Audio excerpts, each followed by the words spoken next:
Hello, Gemini. Thank you for joining me for your monthly forecast for May. The month begins with Mars, the planet of drive, determination, still in your zodiac sign, and he's going to be with you all month.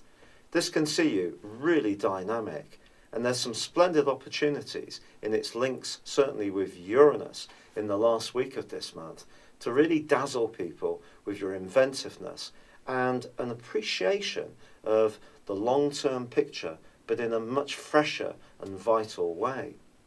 But right back to the start of the month, the Sun is in a more reflective part of your scope.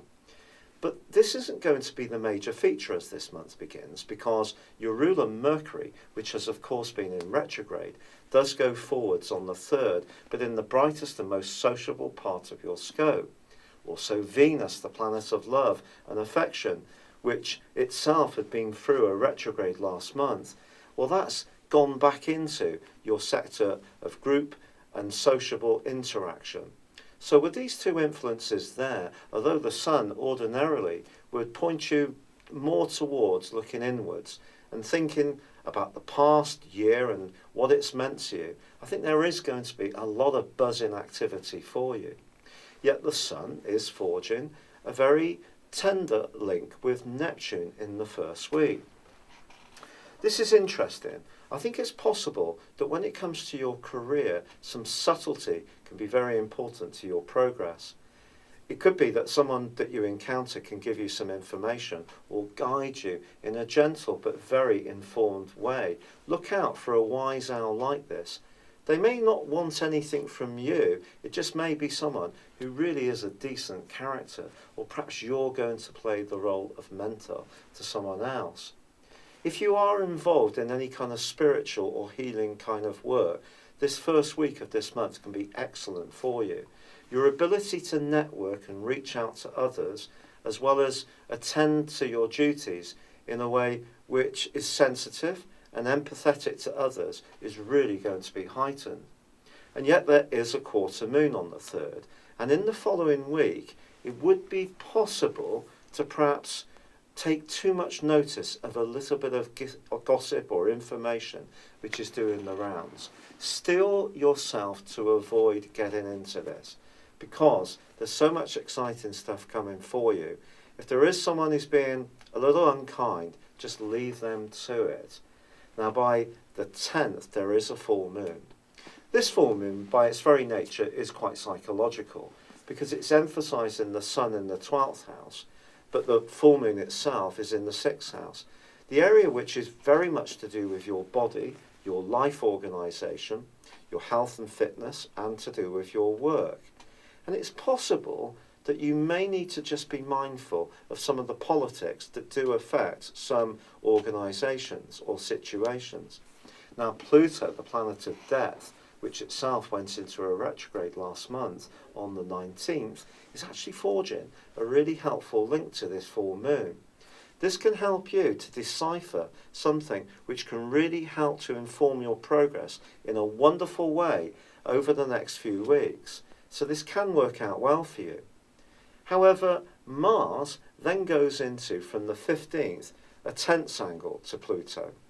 If there is something that you really want for yourself, and there is a financial reward for it, be careful that no one thinks that you're being so thrust in that it seems to look, on the surface anyway, to be a bit grabby. It is important, therefore, to be conscious of how people view you, even in an unspoken context. However, once we get to the 16th, well, Mercury returns back into the sign of Taurus. This emphasises the need to have trust and to feel confident about the people that you're interacting with. But by the 20th, Mercury returns to the point where the retrograde first began, 4 degrees in Taurus, and that was on the 9th of April. So something can unravel then in a positive way, that perhaps there's been a little bit of a niggle in the background. It may have been an anxiety, it may have been that someone's been a bit out of touch. However, also on the 20th is the most important day of the whole month for you, because then the Sun moves back into your sign after an 11-month gap. This is really going to create a great deal of buzz. Your personal vitality, charisma and energy are going to skyrocket, Gemini. You've already got Mars here, which has given you a lot of natural determination and grunt. But the Sun is the absolute life force of us all. So a lot more motivation can come in and a lot more sense of direction. If there are things that you want to start afresh, the last 10 days of this month are going to be really important. But it can also be a time to re-energize any strands that are ongoing. On the other hand, perhaps you're going to let go of some things that are no longer working for you. And that can come through Mercury's transit back in through the sign of Taurus. But there's more to come, because in the last week of this month, Mars then goes on to forge, as I said before, a terrific link with Uranus. Uranus is a planet which is restless, it's freedom-loving, it's outspoken.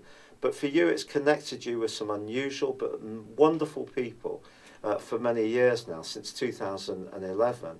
And this is an opportunity for you to take the lead and be a primary player in some kind of network where people who do look at life in a more inventive or original way can all come together very positively. Ironically, Venus forges a very difficult right angle towards the end of this month with Pluto. This suggests that when it comes to your love life, if there is someone in your circle that you're strongly drawn towards, be sure that you both want the same thing if you are going to get up close and personal, because if you don't, it could be rather hard for you. By the 25th, there is a new moon in your sign. This can see you thinking about a new way of looking or dressing or being, or just feeling a real sense of propulsion forwards. It's that exciting. Also, Venus then goes on to forge a great link with Uranus itself as this month comes to a close.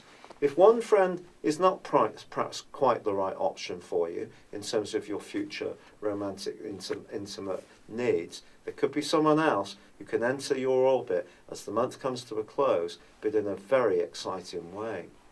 Now, there's one planet that I haven't yet mentioned for you, and this is the role of Jupiter. Jupiter is in a sensational location for you, and is going to be so through to the 11th of October.